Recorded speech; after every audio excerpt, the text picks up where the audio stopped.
নারী স্বাধীনতার নামে এলো কলঙ্কের জোয়ার, এ কি নারীর অধিকার? কখন জানি শেষ হবে এই অশ্লীলতার, এ কি নারীর অধিকার? কখন জানি শেষ হবে এই অশ্লীলতার।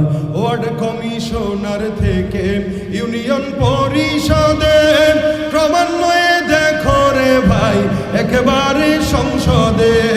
ওয়ার্ড কমিশনার থেকে ইউনিয়ন পরিষদে ক্রমান্বয়ে দেখো রে ভাই একেবারে সংসদে।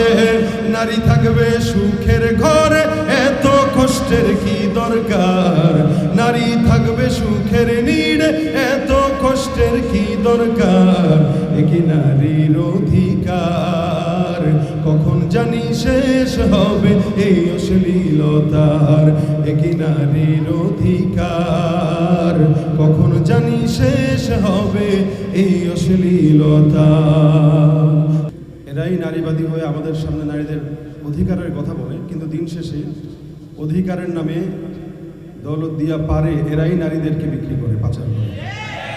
অথচ ইসলাম স্পষ্ট যেই স্বাধীনতাগুলো দিয়েছে, এই স্বাধীনতাগুলোর কথা যদি তারা বলতো, তাহলে বাংলাদেশের প্রত্যেকটা নারী শান্তিতে থাকতো, স্বাধীনতা নিয়ে থাকতো, এবং এই বাংলাদেশে কোনো ধর্ষণের শিকার অন্তত কোনো নারী হতো না।